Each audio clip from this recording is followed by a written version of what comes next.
Hello and welcome to another episode by me and Zani84. Today I'm going to be doing the next chapter of Super Sentai vs Super Sentai another Red of the Leadership, which is not really the best grammar. Author's note, I am so not dead, I return! Sorry, I just got into a bit of crisis and writer's block, but the Gogaija hype has kind of rekindled my passion, so I am back on track. Hopefully not stopping. Anyway, the next chapter begins now. Previously on Chapter 6. This is an alternate world where people from various timelines are taken to live here for whatever reasons unknown. It's called Old Tension. Here, 5 warriors from different Super Sentai teams. Takaru, Red Mask of the Maskman. Tomasu Hoji, Deca Blue the Deca Ranger. Mei, Terror Ranger of the Jew Ranger. Jiraiya, Ninja Black of the Kaku Ranger, and Jogasaki Chisato, Mega Yellow of the Mega Ranger, have gathered together to find the mystery behind this universe and stop an ancient evil known as Rufus Sill. Still have no idea how I'm pronouncing that, whether it's incorrect or not. However, several of our old enemies have also gathered to eliminate them. We stand strong to uncover the mystery and fight to defend justice and protect the innocents. Chapter 7, Red of the Leadership. To the Super Sentai, Hiroaki has left us. Apparently we're the Super Sentai now, we the readers. The underground base called Bonds. It helped the Super Sentai monitor the world, specifically Japan, a popular target where the villains would strike.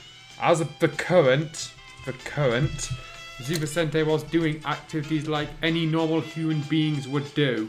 So, just regular stuff. As of now, they were all training in the training dome. So, not what normal humans would do. Taku sparred with Jiraiya between karate and ninpo, while Hoji and Mei were together in shooting practice. Hoji with guns and Mei with archery. Mei managed to shoot about 3 out of 5 shoots, to the perfect mark. When she looked at the result, she just wiped her sweat and said, "Phew, I did well for now, I suppose." She then looked at Hoji. "What about you, Hoji?" The young man was still silent. Just then Mei realised he was concentrating and kept shooting and shooting. All of them hit right on the mark. "Wow!" Mei clapped her hands as a result. "It's perfecto," Hoji says. He put down his gun and looked at Mei's result. "Well, that wasn't perfect. It's not a bad sign. Keep us up, Mei." Jade. "Well, excuse me for not being perfect enough," Mei just huffed as she then turned towards Taku and Jiraiya sparring. "Are they sure are also practicing hard?" That felt awkward. "Hiya! Hiya!" With one moment, Takaru launched his fist, and in the same time, Jiraiya tried swinging his hand for a chop. Both landed near their face and stopped. The match is a draw. Why does it suddenly switch tenses? "Aha, that's a good match," Takaru says. Both of them laid down a fist. "You're pretty good." "You too," Jiraiya replied, before he started looking around and noticed something. "Where's Chisaro? Why is it dialogue in English?" I mean, I assume it's in English because it'd be italics. "Huh? She hasn't arrived yet?" Mei wondered, realising that we were missing one person. "How have you not noticed this? There are only 5 of you here." Until suddenly the door opened and there came Chisato, carrying a bag filled with foods. "Hey guys, what did I miss?" "Missed the whole training session," Hoji said bluntly, crossing his arms. "You're pretty confident with your strength." "Sorry about that," Chisato sheepishly answered while putting her hand forward. "See, I'm still in college, so I still gotta attend that." Sure that won't hinder your activity in finding those guys?" Jiraiya asked back. Last thing he'd want to hear is for Chisato to suddenly make an excuse that college work kept her busy. "Hey, as a Mega Ranger, I was known to juggle a double life between fighting with Neji Reggie and school work." No, you weren't. People didn't know that until near the end of you being a Mega Ranger," Chisato stated, defending himself. "So no need to worry about me." "Okay, point taken. Now that everyone's here, there's something I'd like to talk about. Taku stated, once again, his face sounding serious. "Leaders, don't think we need one? Or maybe we'll lead the Maskman, but maybe..." "Well, that may be true," Hoji ponderously walked around.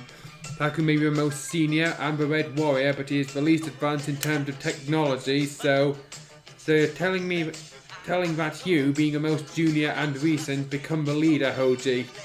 That cannot have been worded worse." "Prove me wrong," Chisato suddenly asked in sarcasm. "And when did I say that?" Hoji asked back. "Though I do have experience as a field leader. Yeah, right. So for a change, we get a leader who is not red, Tato pondered. Oh well, the official leader for Mega Rangers isn't Mega Red. I was about to point that out, along with Taka Rangers being led by a white, the Time Rangers being led by pink, the Geki Rangers being led by yellow, and anything after Shinkenja doesn't really apply yet. But I will point out that the Ghost Ages did not actually have a leader either, while the Zenkaiders are going to be led by white again. And okay, I've lost my place.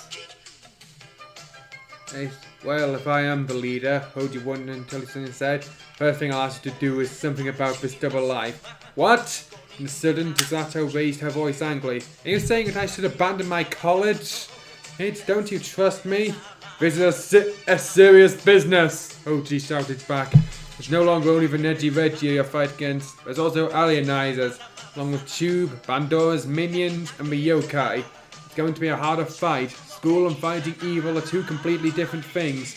You can't just decide like that, Shato shot back at him. What? Hoji was browed up at this point. Look, are you really committed to fight against evil here? Are you a professional or not? I try my best, Hoji. Sato was also equally angered, and after she put the bag of food to the table, she stormed off from the room. Wait, where are you going? Jiraiya asked, but Sato did not hear it. Well, he probably wouldn't, even if she did hear it, she couldn't reply since it's in English. Let's follow her, Taku suggested as Jiraiya nodded, and the two boys followed the fleeing Sato. Hoji also wanted to pursue her as well, but suddenly Mei stopped in front of him. What now, Mei? She was silent, but suddenly she raised her hand and slapped him straight on the cheek. Well, what was that about? Don't you know the term rude? Mei asked angrily. Sato is trying her best to continue her life while fighting evil. You have no right to dictate her life. Who called you leader already? Already? I never declared myself leader yet, Hoji defended. It's just a what-if scenario. Okay, but that was uncalled for. Alright, I admit, I might have gone a bit too much. Didn't you mean a bit too far? Hoji said, admitting defeat. I should apologize to her. Taku and Jiraiya are taking care of it, I'm sure, Mei said, as suddenly her eyes shifted into some sort of nastiness. First, as a fellow female friend of Chisato, you just met a few days ago, I feel obliged to give you a punishment for your rudeness. What? As all of these were unveiled, a group of villains led by Umbrella has located themselves inside a base located on the moon. A castle once belonged to Bandora. Think there's a vat missing there. With his help, as well as Shivalina's technology, it was renovated into something more high technology. That technology wasn't, and it should have just been high tech. They were able to scout on what was happening in the Earth. A scuffle between the team. Gasadokuro commented, seeing a squabble between Hoji and Sato. That's another thing. Wasn't he almost always consistently referred to as Junior in Kaku Ranger? I mean, he doesn't have his dad to compare to, but still. I may expect to defeat us like this. They're Super Sentai, Bella added. That alone makes them as dangerous as it can get. But this time our plan will succeed. In case you're wondering, my voice for Bella is based off Little Karibo's take on Frieza in Dragon Ball Abridged. Anyone who knows anything about Frieza's behind the scenes information will know why. Plan? Larry asked computer what's happening. Do you have a plan for something, such as terrorizing children or such? You're a pretty woman, Lammy. Kira's complimented before his compliment turned into a sour comment. But your planning leaves little to be desired at. What did you say? Lammy shot back at Kiros in an attempt to slash him even though it was dodged. Hit a nerve, didn't I? He called back. But I gotta admit that I like women who got spunk. At least that's one thing positive from you. It was meant as an insult. However, thus Lammy can only grow an annoyance when Shivalina is a step between them. That's enough, Kiros, Shivalina reprimanded. I know you like hitting on women, but this isn't quite the time. Aren't you here for the goal of the destruction of Super Sentai? Well, you're not going to do a good job with only 5 of them to kill. Indeed. However, Bella continued, I realise that the reason why we fail all stem to one thing. We try to inflict damage to humanity in general first without plucking out the obvious obstacle. The Super Sentai. Exactly, Gasadoku added. once the Super Sentai is out of picture, then we can torment humanity as much as we like. Therefore, I suggest we drop whatever plan we had for humanity, children, or whatever, before we kill those pesky Super Sentai. Apparently children are a separate species to humanity. Then turned towards Umbrella and pointed his sword to a bat-like alienizer. You too, Agent. You deaf mutant have your job, I know. But this time, make it that you only give your services if your clients are willing to destroy the Super Sentai. Yes, the earlier they're out of picture, the better. Again? You know this mistake? Umbrella said while chuckling deeply. So then, has anyone got an experience about nearly wiping out your respective enemy team? I remember one, Kiro said, minding up that one time the Maskman was nearly wiped out. Reminded at the incident with Fencer Unas. We of the Underground Tube Empire knew one royal fencer named Unas, resembling one of the masked men. Using that as an advantage, we used one of the monsters we had, the armored Doppler, possessed that masked man and completely cornered the rest to a point that we could corner them and arrange their execution. But you could have chosen a better word than corner. Of course, due to that stupid thing called friendship, we were interrupted in the last moment and the masked man force was restored. So I heard from the other tube generals. Yeah, they apparently left out that Unas didn't actually resemble Akira. It's just a lot of people from the Underground Empire misread the legends about Unas and thinking he was their hero rather than their oppressor. Then when Akira saved them, they thought he was Unas and called upon a ritual to awaken him. As he concluded his story, he looked at the rest of the villains who looked in awe. Impressive, huh? I bet any of you has never come so close in defeating the Sentai. You watch your mouth. Gasadoko was angered and put his blade on Kiro's neck, all while scolding a noise. My father and I have more than once captured and nearly killed all the Kakurains as well. That definitely ended in failure too, I suppose. Lamy added with fuel to the fire. That's enough. We're here for planning, not to pick on who are better. Who are better. Sibylina finally broke the arm against the rest, really understood. She then turned her attention to Kiros. That monster is an interesting one, Kiros. Perhaps in my Nejire beast, we can create a more extreme situation than that one. I like that attitude as well, Kiros smiled well as he approached Sibylina. So, what's in the plan? This plan now would require your knowledge, Sibylina said. She eventually turned towards Umbrella. Will you also give out your merchandise, Agent Umbrella? Of course, Umbrella chuckled as he put his hand in front of his head. For this once, I will disregard about prices and fortunes. The elimination of the Super Sentai comes first, so you get my services for free. Consider this a very good opportunity that you should not miss. Yes, very well, we should not waste any time here, Sibylina says into the laboratory, followed by both Kiros and Umbrella. Imagine the laboratory is actually Pliplicon's workshop. Well, to see if this kind of plan would work. Gasadokuro muttered deviously as she. Apparently he's had a sex change mid-sentence. Mid-scene. Her allies enter the laboratory. Yep, he's definitely had a sex change. I doubt that you could even come close to my father, but I will definitely surpass. Is that running around a nearby park they got out from the bonds? Taku and Jiraiya continued to call out for Desato. But what was worried, it makes it seem like they were captured and only just escaped. She must have been distraught on that comment, Jiraiya muttered. Sometimes I do wonder if Hoji's really... I admit, he might come off a bit of a jerk, Taku said, having been the one who was with Hoji the longest. But he's really dependable. What he said isn't completely wrong either. This is a dangerous threat. Are you saying that Desato really needs to lay off the college work? Jiraiya asked.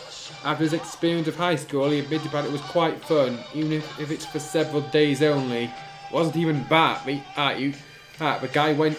I did his plan almost immediately.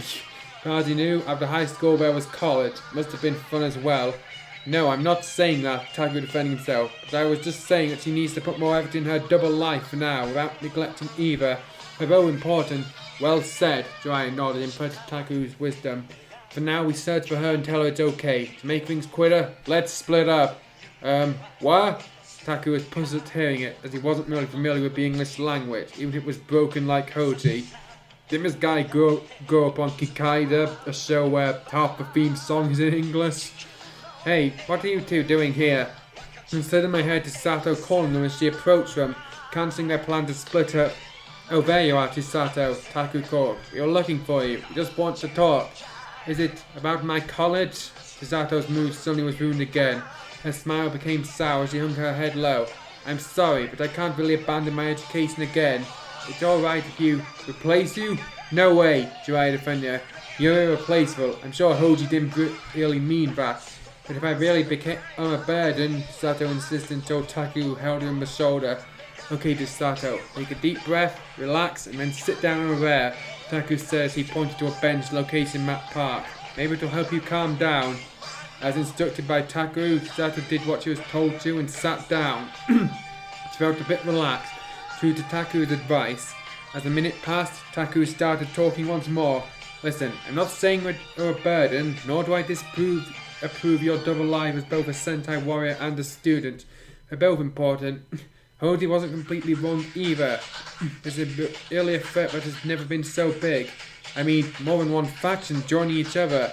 So basically I really have no choice but to. Chisato tried asking again, but Taku interrupted. If you abandon that double life of yours, I'll really be mad. Taku cut her protest instantly.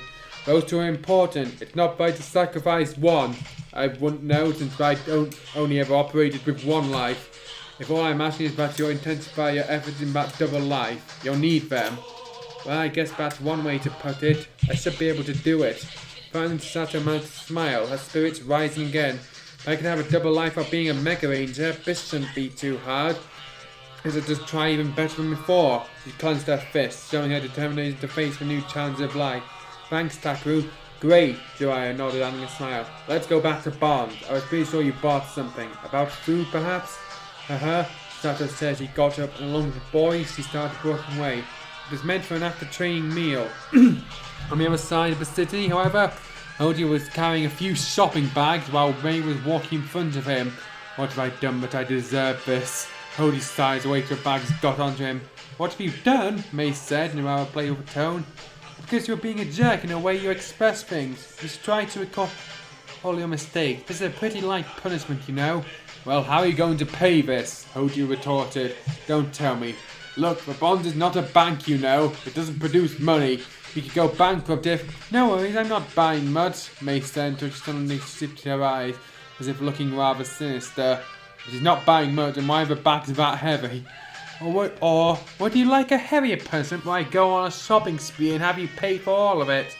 That one look really brought Hoji to his knees metaphorically, as he gulped in resigned defeat by muttering, No, thank you, ma'am. Is she really a princess? At the same time, Hoji wondered on May's status. However, he quickly concludes, watch my random tense changes this chapter. Princess or not, maybe must be pretty young at her age, but 100 years in her age attributed to her time she went into a sleeping state without her body aging. You mean 100 million?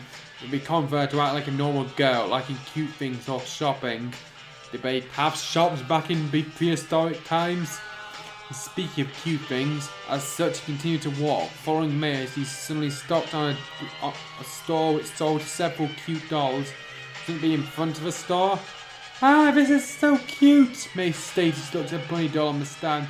Say, would you buy this? Hoji gulped to realise that May probably would want him to buy it for her. Pretty please?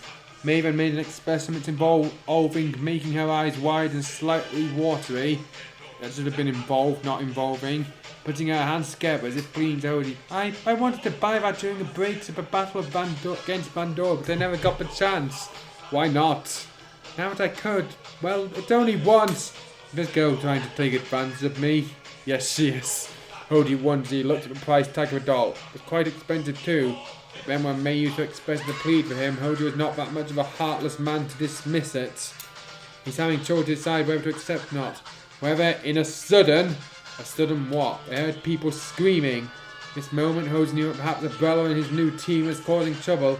Save it for later, Hoji says, his face turned serious. We got trouble. I see. Much she was disappointed that her chance was dashed again, May knew when to get serious. She got rid of that expression, nodded with a serious face, and seeing Hoji ran to the direction where the scream came from. It didn't take long for Hoji and May to finally find the culprit. The Nedjure beast formed like a cross between a turtle and an armadillo. Turtle-dillo. Armadillo? You come up with it ain't fat. Its head and limbs are that of a turtle, but it possesses the tail of an armadillo. Redundancy much? Michelle combined that of a turtle and of an armadillo. Redundancy. Hold it right there! Hoji's yelled enough to make it stop and turn its attention to the duo, rather than attacking many innocent people. What are you planning to do? May asked, though not really sure of what she would call it. The creature was still silent. Well, of course, but, well, I guess we'll have to force him to tell. Well, there's got to be something behind this rampage, Hoji says he prepared us to be licensed. Let's make this quickly. Okay. May noticed he prepared her dino buckler as well. Emergency! Deca Ranger! Face on! Dino buckler! After transformation, both Deca Blue and Terror Ranger quickly moved to attack the beast, brandishing their weapons and attacking the silent monster. Is this how you run things in the past? Deca Blue asked while he stuck his D-rod to the monster's hand, maliciously attacking innocent people because they were told to. And there was no response from the monster. Then he realised something was wrong. Why did he summon whatever minions he had before? As Deca Blue eventually broke away from the class, an opening was made. Terror Arrow tried to aim for her Terror Arrow onto the creature's head. Okay, stand right there. Stay right there. She muttered as he pulled the string. Though she did detect that something was terribly off. Several Kune soldiers leapt behind her and kicked her back, knocking her down. An ambush? As such, Terror Ranger had to concentrate on the enemies right now, while Deca Blue continued to push on against the monster. Kune soldiers, which means, just like that Nejire beast, Deca Blue confirmed, seeing that the Kune soldiers. Now he knew what he fought against. As the fight continues, again, weird tenses. However, suddenly the creature grinned. Here, right onto your positions. The creature spoke seriously as suddenly it crossed his arms. Shell missile, stand by, fire! In a sudden, the shell behind its back grew many rocket spikes, and as it spread its arms, the spike flew to the sky and homes onto both Deca Blue and Terror Ranger. Even as they dodged, the number of the spikes were too many for them, simply even if attacking them from front and behind. Damn! Deca Blue cursed. He tried to get up. However, the creature yelled further.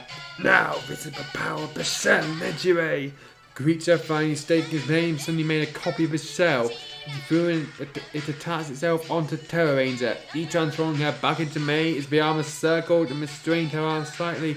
Ah! May screamed, the armor inflicting an untold amount of pain to her. What is it? Enjoy your last moment of sanity. A female voice was heard as Deca Blue looked around and he found Sibilina walking right to him. You, what have you done to May? Deca Blue vehemently asked, but Sibilina just attacked him without even answering at all, clashing her stick with his D-rod before kicking him on the chest. Fortunately for him, just as he got up, Nejire also threw another of his armor copy, de-transforming him and giving him a similar pain. Ah! Lose your mind and attack your so-called friends, as Sibilina eventually said after witnessing both Hoji and May being afflicted with the electrocution. Finally, a bright light flashed and both heroes are not on themselves again. On themselves. They are wearing a silver armor and a black purple vest. May was still holding a bow and arrow, while Hoji used an actual sword instead of his rod. Perfect, just as planned. Well done, Shell Nejire, Sibilina said to the monster as it also expressed its own joy. Thank you, milady. The Nejire's revenge shall be upon this world, monster said before Sibilina promptly knocked him on the head. Fool, before you go on with humanity, you must go after those Super Sentai first, she warned. Especially that Mega Ranger. With them being controlled by armors, Hoji and May began to strike against the innocent and human properties, attacking them. Didn't take long for them to be spotted. Hey, stop! It was Jiraiya who tried stopping him, but they looked at him with cold, emotionless eyes. In the meantime, Taku and Stabs had been evacuating the innocents while they controlled the two as well. Well, the fact they're emotionless proves that this plan is already going to fail, since the reason Unas was so effective was because of how batshit crazy he was. Hoji, what the hell? Taku yelled out, but Hoji did not respond, so he attacked him. At this point, instantly reminded him of his previous fight with Akira, his fellow Maskman possessed by a Dogla monster. Except this time, not only Hoji was experiencing the same thing, May was also the same, attacking Chisato along the way. May, stop this! Chisato pleaded, dodged May's shot. Damn, at this rate I have to turn the tables, Jiraiya said as he prepared his Doran changer. Super Henge. Doran, unfortunately with Jiraiya before he could transform, a lightning bolt struck his hand, causing him to drop it and his transformation interrupted. Before he could realise what's going on, he felt like something had grabbed onto his back. What? Ah! Jiraiya was also infected with pain as he screamed. Jiraiya, no! Sato tried to get the thing off his back, but she was suddenly held with both Hoji and Mei. At the same time, several Kune soldiers suddenly appeared and attacked Taku instead. Kune soldiers, as Chisato uttered, there was a flash of light. In a sudden, Jiraiya ended up the same as Hoji and Mei, wearing a weird armour and having cold, emotionless eyes. Oh no, Taku muttered. He just punched a Kune soldier down. That seems like an oh yes thing. And go, wait, he's talking about the whole arm thing. Oh no, indeed. In a sudden, Shivalina appeared along the show Nedre, surrounding the recently brainwashed Jiraiya. This is your end, Super Sentai. I never thought it'd be this quick. You, Shivalina, why are you doing this? Chisato insisted as he struggled on the hold of both Hoji and Mei. Why is there an exclamation mark of her? Why? Isn't it obvious? Shivalina said as he approached Chisato. With her sticks, he started slapping her. Vengeance upon you, accursed Super Sentai. Because of you, Izumina, Ugande, Dr. Hinala, all of them died! I shall have my revenge for my family. Sato could only grunt as he took the hit. You extend your hatred to all us old Super Sentai? Sorry, I mentally corrected the grammar. Indeed, if it wasn't for them, we wouldn't have had an easier time to fulfill our ambitions, Shivalina said. That's enough talk. Show Nedre. Yes, ma'am. The show Nedre then produced another copy of his shells. Apparently has more than one shell now. And threw it to Chisato. This is the last one. Save it well. Well, you've already fucked up by only making 4 shells. In no time, Chisato was grabbed with that arm and experienced a pain onto her body. With no screaming. Chisato! Taku called out once more, but even more Kune blocked his back. Ah! Takeru! Chisato would be answering her remaining stem called out, I'm sorry, I leave the rest to you. As soon as she finished that, a bright light flashed in front of her as well, and she then stood brainwashed. Good job, Shell Nejire. Shivalina come out and as she turned her attention to Taku. Feeling familiar, Red Mask? Kiros told me about you. Kiros, Taku said shocked. What did he say? That you once was completely beaten, once was, when you all stabbed in the back by your ally. What a weird tenseness. Cillian's words once again recalled on how he and the rest of the Maskman saved Akira by using a power of their trust in their prayer. It's time you're alone. Oh, she uttered, bringing Takeru in shock. Face not as one of your ally, but 4 of them, and you're alone in this. Die! As Shivalina commanded, the brainwashed Hoji made Jiraiya and Chisato attack Takeru. Apparently Dai is the attack man. Guys, stop this! It's me, Takeru! Takeru tried to mind them, but all of them fell into deaf ears. He realised that they came from different teams, so the bonds weren't as strong. He needed a leader to rearrange that bond. However, Takeru had no time to do this. He had to defend himself. This time there won't be a public crucifixion like before of Akira. How do you know? These 4 were set to kill him right there at that time. Damn it! Takeru said he leapt to avoid being sounded. How dare you do it to my friends? Unforgivable! Mask! Red Mask! In an instant, he transformed, prepared for another battle. Alone. Dauntlessly, he ran through and beat up many Kune soldiers that barred his way to the show Nedre. As they engaged in a fight, Red Mask started asking him out loud, in between launching his punches, Tell me how to return to normal now. Sure thing. Show Nedre says he turned back and let Red Mask punch his out, causing him to pull his fist back in pain. And that's death! With that, he smacked Red Mask on the chest, knocking him away. If you kill me, then they will die too. What? While Red Mask was down, he saw Shivalina trying to pick up something on the ground. That's, damn it, Musky Blade! Red Mask quickly drew his signature weapon and leapt to Shivalina, attacking her. He didn't manage to land a clear hit. He hit, damaging Shivalina was never his attention at all. Instead, while Shivalina was distracted, he picked up the item that she tried to pick up. Jiraiya's Doron Changer. No way I'm letting this fall to your hand. That's so, but don't you think you're swinging your weapon in the wrong direction? As Shivalina smirked, Red Mask found himself surrounded by his possessed allies, and they started attacking him again. Just like before, he couldn't find his heart to attack any of his new friends. Soon the attacks landed on him, starting it to tally. There should probably a bit of comma there, and he began to grow weak with his injuries. Yes, damn.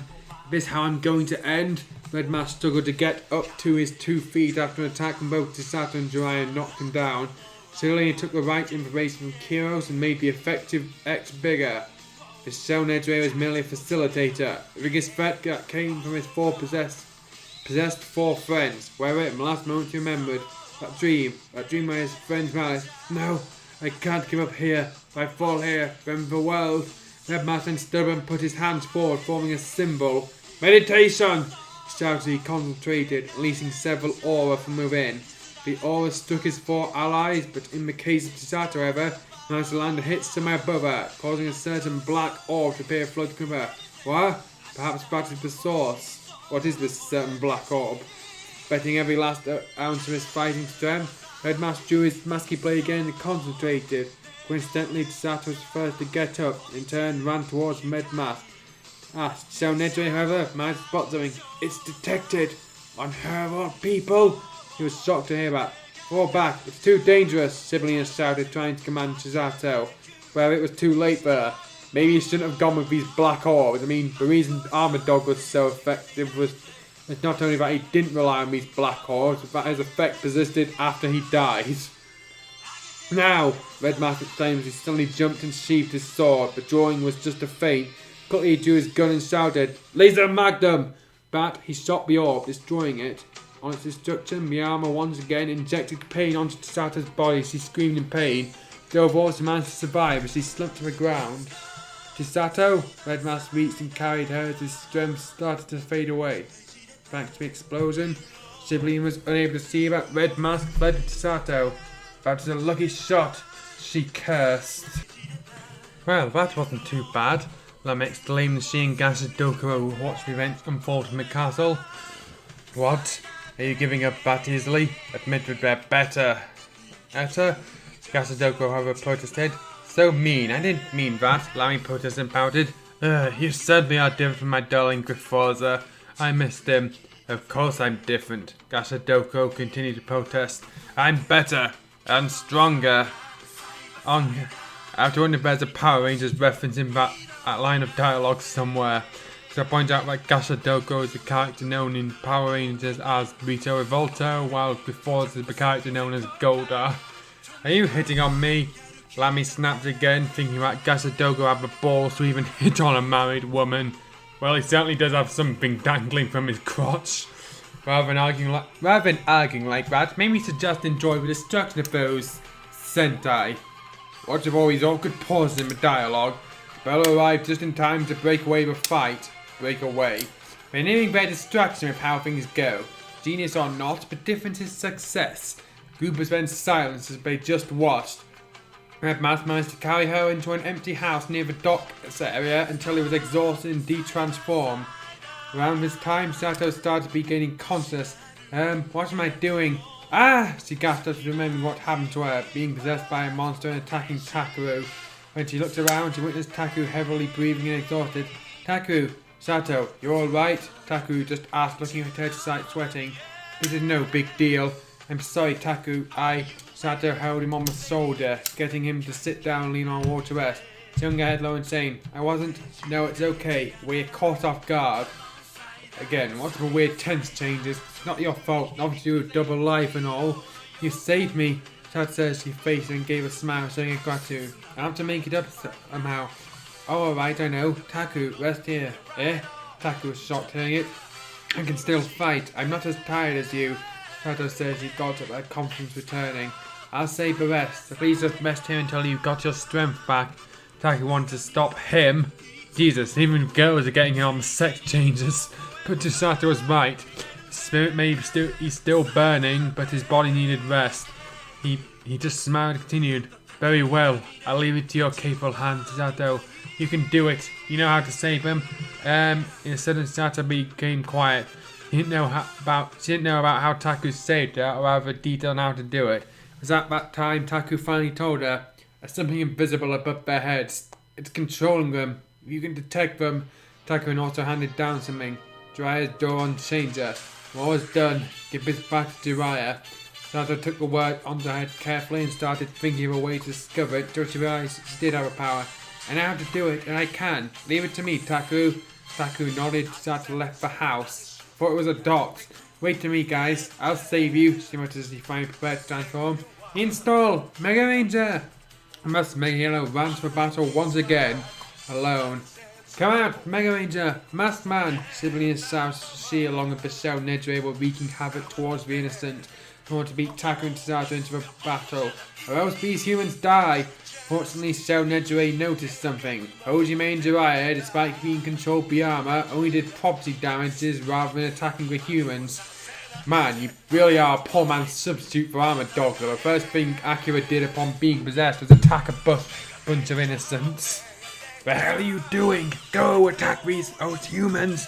He did not answer and continued their rampage against properties. Damn it! Shonedre sighed as he pressed a button on his stomach. A sudden the three were executed, and eventually when several men passed by them, they attacked these innocent people. Oh, well, I'm at least they're misandrists when it comes to attacking victims. Ah, good! Why is there a new paragraph? Shonedre laughed in satisfaction until he realized one thing. They only attack if non-lethal or visitor attacks. Man, you're really not good at this whole mind control thing, are you, Shonedre? That's not visit enough! Use your weapon! Destroy them! Irritated, Shonedre attempted to press the button again until he was interrupted. Mega Sniper! And suddenly his stomach was shot as Mega Yellow eventually approached the enemies. Not far enough. Here you are, Mega Yellow. Shibolina beckoned as the three brainwashed heroes gathered around her. Destroy her! Bet you wish you had made extra shells for Shonedre now. Soon after, Mega Yellow found herself attacked, and like her friends, she was unable to hit them. Of course, she didn't want to. She needed to find an opening, which she was able to when she leapt to escape. My turn. Digicam search! As such, Mega Yellow activated her exclusive Mega Ranger power, the Digicam search. It allowed her to see through many hidden things, apparently including the black orbs controlling them. That's it. Must be what Taku was talking about. Oh no, she didn't mean... Sibolina was shocked hearing that. It seemed that she realized that Mega Yellow had spotted weakness. What else could it be? Too late. Mega Sling! Mega Yellow quickly acted and drew her weapon. He took aim. Okay, yeah, it's official. Mega Yellow is now a dude. And managed to shot down the orbs above Hoji and Mei, freeing them from the armor's grasp and drop them down. Mega Yellow then tried to take aim for Jiraiya, but when she shot, Shonedre got him away and deflected the shot. What? Not on my watch, fool! Shonedre said as he then approached Mega Yellow and started attacking her from close range.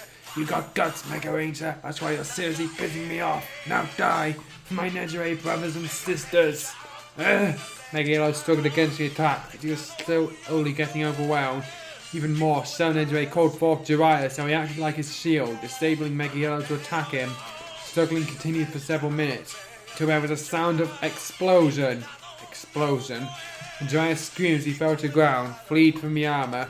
Mega Yellow noted he noticed. That could have been worded better. Both Hoji and Mei were back on their feet and shot with black orb with their gun and bow respectively. Payback time, Hoji uttered with anger in his voice. Payback for against whom? Shonedre or Jiraiya for correcting his English. Hoji uttered with anger in his voice. He really didn't like the thought of having his body controlled like that. Reminding that one event when Alinida switched body with him and wreaked havoc. Mei was also equally mad when she realised that they controlled her mind. Much like that one time she was poisoned and had her mindset turned to a punk, doing many crude and ladylike things. Both of these actually happened in episodes. Guys, are you okay? Mega Yellow called out as she approached Jiraiya, trying to cover her. We're alright, don't worry, Tazato. Mei was quick enough to switch her expression into a cheery one, reserved for her friends to approach Mega Yellow. We've got no time, Bo, Hoji said. We really have to destroy them quick. And Hoji looked however, Shibolina was nowhere in sight. Did he just flee?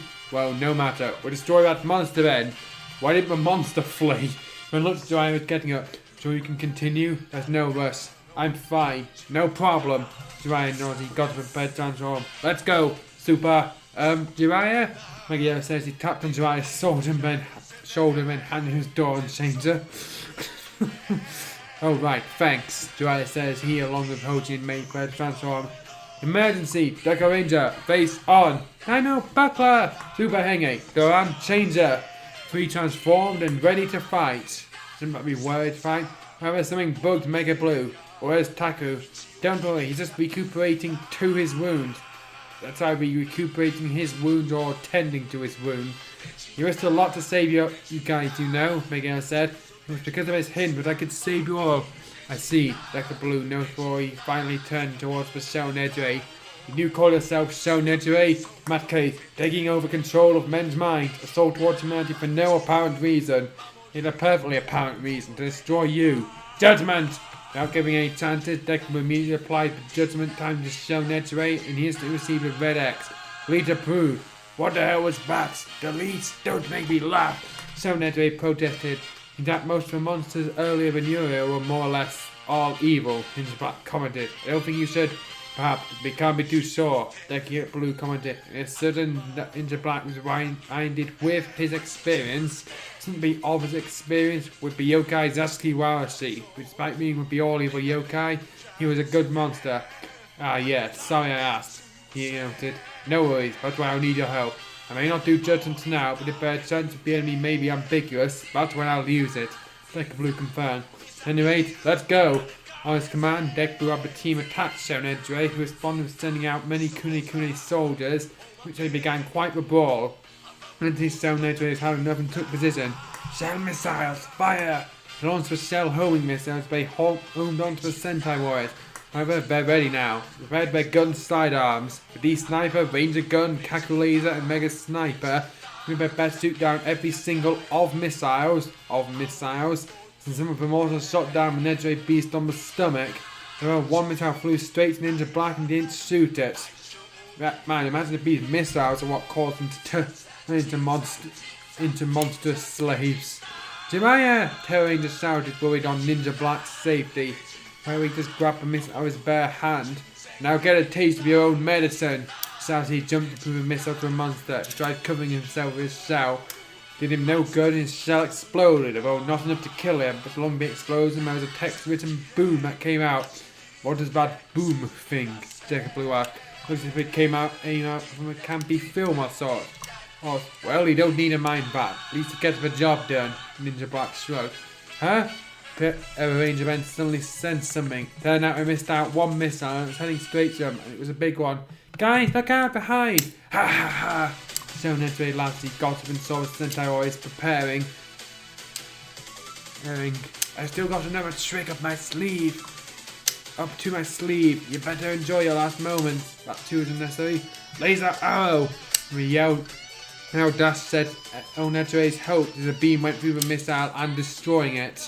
Somebody and destroyed it. Caught was none other than Red Mask himself, already recovered from his wounds. Takaru! Before them approached him, glad that he's back. I thought you did a good job in weakening him too. Red Mask nodded. We just need to finish the job. How about the judgment? Already did, Decker Blue answered. And it's approved, of course. Good. Guys, stand by, Red Mask said. Okay, let's go. In a short time, once again, Decker Blue and Terror Ranger opened their ranged weapons with the sniper and the Terror Laser. Mega Yellow followed with her blade arm, followed by Ninja Black's Kakure Ryu Nagare Boshi, and ended with Red Mask's Masty Crash. Then it heavily wounded him. Started to collapse, he asked, "Too strong? What are you?" "You'd like to know what we are?" Red Mask asked, throwing on to rest. "I'll tell you then. Red Mask, pursue mysterious cases. Decker Blue, Terror Ranger, May, Ninja Black, Jiraiya, Mega Yellow. Even though we are from a different time and team," Red Mask stated, followed by Mega Yellow and May turned away, "we are still united as one. We are Super Sentai!" As they explained their identity, an ensuing explosion occurred and Shounedre was destroyed in it. Pretty neat him to do the intro at the end of the fight. "Alright, success," Red Mask explained. "With this case completo," Decker Blue said. He started it once again. "Super cool. Perfect." Watch for him, Matt was continued with a light bop on his back from behind by Terror Ranger. "You were brainwashed during the majority of this battle. What is so cool about that?" "Jeez. Well, so are you." So are you, by the way," Decker Blue protested. "Besides, I was pointing at Sato when I said that." "Eh?" Mega Yellow was confused. Decker Blue was pointing out over his thumb. "Well, guess that means he's now cool with you. Isn't that great?" Ninja Black cheered. "Chisato," Decker Blue said. "I was being a jerk back then. And I'm really sorry about that. You're great." Not really, Hody," Mega Yellow answered back. "He did make point back then. He needs to be more serious about his team." "Ah, well, all's good, Ben," Terror Rangers asked happily. "Thank goodness." "Wait," suddenly Red Mask said. "Something bugged me." In times like this, isn't this the time when something like Okilampa come out in a large monster? Okilampa? Miguel said. Oh, you mean you're equivalent to Bad Bibby Debbie of Venentia Kingdom? Doesn't seem like Sibylline is in the mood to enlarge a monster, Terry decided. My goodness, without digesting or something like that, you might not stand a chance. Red Mask nodded at that note and looked just as the enemy was deprived of their method to enlarge the monsters, just like now during the fight with Oni Baba, they were also deprived of their own robots. How they only just noticed this? With making the battle more ground-based, which didn't mean they could relax. They must fight even harder. Turning to the bonds, it seemed that both Hoji and Sato were undergoing a project, tweaked with machines, preferred not to be disturbed. For hours they worked in a locked room. I wonder what they're doing, May asked. Takuzo both were snooping from the outside. Beats me, maybe they're trying to make a for argument back then. He gave a simple answer while someone approaching behind. Dryer. Hey, he called. I'm just done baking up some crepes. Oh, are they still on that project? Maybe this could be a great snack for them. That'll be wonderful, May said, smiling as she also smelled the crepe which was on a plate that Jiraiya was carrying. That's a bit unnecessary. It smells good too. Yeah, only problem is when they're going to open up. As Taku said that, suddenly the door opened, causing the leaning Taku to fall down. Whoa! Were you snooping around? Hoji asked before he took a deep breath. At any rate, he's finally done it. Done what? Taku asked. Here, take these, Sato said. She handed down any of their communication devices. How many of them do I have? Including Gramaski, Brazen, the door and Changer. We implemented some device so we can communicate to each other easier, rather than having incompatible issues due to different machines. Because we can do that. Even though not either of us a scientist. We tested on my digitizer and Hoji's license and it's a success. Oh, I understand that, Jiraiya nodded. Since I'm not side-by-side Bakaga Rangers for now, I can detect and communicate with you guys from other teams, is that right? Santa said until she hung her head low. Said May. I'm sorry, for some reason there's no way we could get your dino buckler modified. I understand, May said, not worried. It's a bit too mystical to become a communicator. Don't worry though, Hoji said, handing her a different communicator. You can use this, it's compatible with the rest. I imagine it's what that RMPR communicator, which is just a watch with the face replaced with a microphone head. Thanks, May smiled as she realised that she's not getting left behind. Anyway, Hoji coughed up. We also discussed several things when we're doing our project. Doesn't matter me when we were. And that being, curiously, Taku asked, it's about the leadership thing. We agreed that, as Hoji said that, put his hand on Taku's shoulders.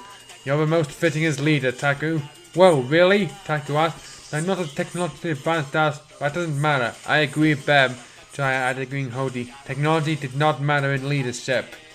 Meaning that it does now. You fit as our leader, and not just because you're the one with red colour, you know. Yes, without your help and guidance, I really wouldn't be able to save the rest with the Shonen Edgeway. You were working with him the whole time, you traitor, Sato continued, and he did cheer me up. Taku! May then turned towards him, hoping that he'll accept it, as she also sensed great things from Taku. Very well. Taku finally nodded and smiled, accepting his position. I'll take the responsibility of leading you all. Together we'll be able to solve this mystery and eventually return home, saving the world and defeating Rufestil. For that, as Taku said that, he put his hand forward as a sign of trust and friendship. I'll need your help and cooperation. No problem. Hoji put his hand on Taku's as well, followed by May, Jiraiya and Chisato. Finally the team was further complete and united, even though they had no new members. However, their road is still a long one. Never give up and keep on fighting. Super Sentai. To be continued. Author's note. Whew, that's about it. Took me months to pick up my pass and finish it, but here it was. Here's a hoping that this will continue. Oh, me other figures well. I don't plan on burying them yet. Toodles for now. Okay, aside from some that's fairly good plot, aside from the whole part I pointed out where the Shonen Edgeway just seems like the poor man's version of Armored Dogler in terms of abilities. He's in effect. And there's also a few instances where the characters seemingly change gender mid-sentence. But overall, it was pretty solid, and now that's all for this video, and join me next time for the next chapter, Blues of the Broken Heart.